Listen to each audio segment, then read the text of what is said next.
अस्सलाम वालेकुम। नया साल और आज हम आपके साथ मौजूद हैं अबुल हसन भाई के साथ, जो AB हसन एसोसिएट्स के CEO हैं, हमारे बहुत अच्छे दोस्त हैं। उन्होंने आज हमारे ऑफिस में आए और हमसे कहा कि यार नए साल में क्या होने वाला है। हमारी आज खासी गर्मा गर्म डिस्कशन हुई। फिर हमने सोचा एक वीडियो बनाई जाए और आप सबको बताया जाए कि हम लोग क्या कुछ एंटिसिपेट कर रहे हैं। हसन भाई, ओवर टू यू प्लीज़।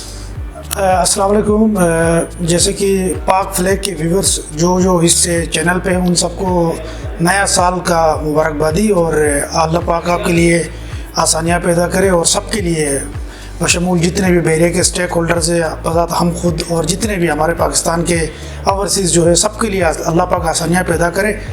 और दुआओं के साथ साथ ये कि हमने मेहनत भी करना है और मुल्की हालात को मद्देनज़र रखते हुए अपनी प्लानिंग तो ज़ाहिर है हर कोई कर लेता है हमारे भाई। अब मसले मसाइल जो हमारे मुल्क के चल रहे हैं वो आपको भी पता है, हम सबको पता है।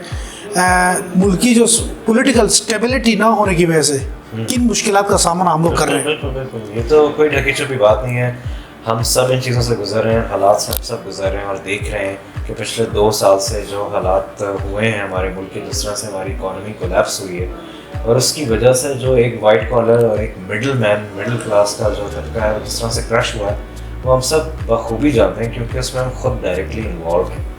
और हमारा क्योंकि रिलेटेड हैं हम प्रॉपर्टी की फील्ड से और पर्टिकुलरली बहरीराम कराची में हम काम करते हैं, तो यहाँ पे हम अपना फ़र्ज़ समझते हैं और ये हम अपनी ड्यूटी समझते हैं कि हम आपको इसकी वक्तन फ़वक्तन एक गाइड देते रहें कि इस वक्त मार्केट में क्या चल रहा है, कैसी मार्केट गुजरी है और आगे हम क्या एंटिसिपेशन रख सकते हैं इसमें। तो उसी को मद्देनज़र रखते हुए आज हम यहाँ आपके सामने बैठे हैं और उसमें हम अबुल हसन भाई से कुछ पॉइंटर्स लेंगे जो हमारे लिए काफ़ी मुफीद साबित होंगे। सर देखें, कल का आपने न्यूज़ आपने भी देखा होगा कि आलमी बैंक ने जो पाकिस्तान का जो हमारी जो अभी जो गवर्नमेंट जिस वक्त जो टेम्परेरी गवर्नमेंट जिसको आप कह सकते हैं, वो आई थी इलेक्शंस कराने।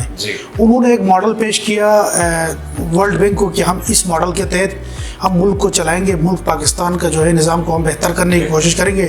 देखिए, किसी भी मुल्क के आपको इकोनॉमिक विंडोज़ जो होते हैं ना, उनका पैरामीटर्स को काउंट करना, और ये मेरा और आपका तज्ज़िया नहीं है, ये वर्ल्ड बैंक बोल रहा है। वर्ल्ड बैंक हर चीज़ को मोनेटाइज करता है। पूरी दुनिया में जितने भी ममालिक है जो अंडर डेवलप है, जो डेवलपमेंट की तरफ बढ़ रही है, उनके पॉलिसीज़ देखता है। पॉलिसीज़ अब जो सेटल गवर्नमेंट है, इन्होंने जो पेश किया था वो टोटली फ्लॉप हो गया है। इसमें उन्होंने वाज़ेह अल्फाज में कह दिया है कि आपके टैक्सेस, और अभी जो कोई सेटल गवर्नमेंट भी लेट सपोज कोई आ जाती है, कोई म्यूचुअल गवर्नमेंट भी आ जाती है, तो इनसे चीज़ें मैनेज नहीं हो पाएंगे। तो इन चीज़ों को देख के हमें भी प्लान करना चाहिए, हमें भी अपने इन्वेस्टर्स को गाइड करना चाहिए कि आपने किस तरह लॉन्ग टर्म पे आपको इसको अपने रियल इस्टेट को लॉन्ग टर्म पे कैसे लेके जाना है। अगर आप इसमें मॉडिफिकेशन चाहते हैं, लेस एंड ऐड करना चाहते हैं, उसको कैसे करना है, इस पर हमें एनालाइज करना चाहिए। अब देखो, रिपोर्ट में उन्होंने वाज़ेह अल्फाज में कह दिया है कि हमारे जो 10% एलीट जो पॉलिटिकल है, जिनको हम आसान अल्फाज में हम अशरफिया बोलते हैं, जो आपके मुल्क की इकोनॉमी को बिल्कुल ड्रैग करके, उनका देखें डायरेक्टली नहीं तो इनडायरेक्टली इनको मुल्क के साथ वास्ता ही नहीं है। वो सिर्फ एक ही काम के लिए यहाँ पे आते हैं। कोई लंदन में शिफ्ट है, कोई UK में है, कोई UAE में सेटल है, उनका इस मुल्क से वास्ता नहीं है। उससे देखें, ये सारी चीज़ें बताने का मकसद ये है कि क्लाइंट सवाल करते हैं कि बहरिया की मार्केट 2024 में उठेगा।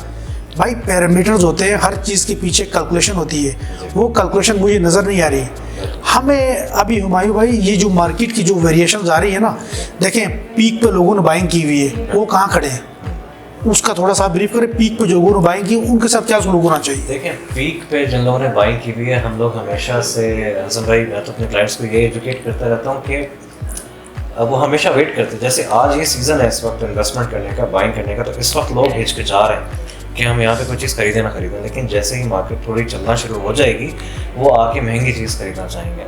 असल में लोग समझते हैं कि कश्ती डूब रही है, लेकिन ऐसा नहीं है, कोई कश्ती नहीं डूब रही। इकोनॉमिक क्राइसिस हमारे मुल्क में है, उस वजह से बहरिया में इस वक्त रेट्स लो हैं। बहरिया में रेट्स लो हैं, कराची में ज़्यादा हैं। अब आप ये सवाल भी करेंगे, उसका भी मैं आपको वजाहत कर दूँ। कराची एक ऑलरेडी सेटल्ड और बड़ी सैचुरेटेड किस्म की मार्केट है, ठीक है। वहाँ पे लीजेस मौजूद हैं, वहाँ पे लिटिगेशंस कोई नहीं है। Bahria Town is a vast area with very little and users, और इसमें अभी आप समझ लें कि 50% भी आबाद नहीं हुआ। तो यहाँ पे अभी डायरेक्ट यूज़र्स कम हैं और इन्वेस्टर्स ज़्यादा हैं। जब इन्वेस्टर्स ने चीज़ें महंगी महंगी उठाई होंगी तो मार्केट ऑब्वियसली जो आपको लग रहा है सब नीचे आई हुई है, तो इस वजह से आई हुई है कि वो अब अपनी चीज़ें बेच के यहाँ से निकलना चाह रहे हैं। बट उसमें फ़ायदा किसका हो रहा है? उस एंड यूज़र का हो रहा है जो कि अगले 6 महीने को नहीं देख रहा, वो अगले 6 साल को देख रहा है। वो ये देख रहा है कि मैं अगर एक 510 का प्लॉट 2 करोड़ के अंदर यहाँ परचेज़ कर सकता हूँ तो इसको लेके अभी डाल दूँ, 5-6 साल बाद जब मैं बाहर से वापस आऊँगा तो मैं अपना घर बना के यहाँ पे अपनी ज़िंदगी गुजर बसर करूँगा, जो कि बहुत बेहतरीन फैसला है। बिल्कुल सर, इसमें एक चीज़ मैं और ऐड करूँ।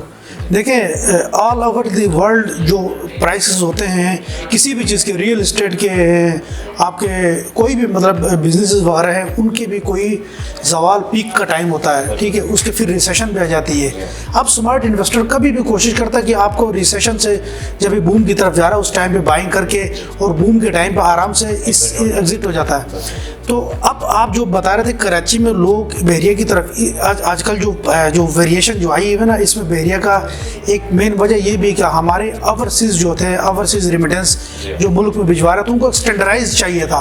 वो चाह रहे थे कि भाई हम इंटरनेशनल लेवल पे डेवलप कंट्रीज़ में रह रहे हैं तो हमें यही इन्वायरमेंट कराची में चाहिए। तो ज़ाहिर है कराची में तो पहुँच 2-3 इलाके हैं, आप DHA ले लें, बहरिया टाउन ले लें। बहरिया टाउन एज थोड़ा सी डिस्टेंस के हिसाब से कराची से कोई 25 to 30 किलोमीटर्स के फासले पे है, फिर भी अप्रिशिएटेबल है। यहाँ पे 2 लाख जो प्लॉट बहरिया ने अभी तक कटिंग की है, जो इनका 20,000 एकड़ पे जो इन्होंने डेवलपमेंट की है, उस हिसाब से अगर कराची की आबादी आप कैलकुलेट करें 3 करोड़ 3.5 करोड़ की आबादी में 2 लाख प्लॉट की क्या हैसियत है?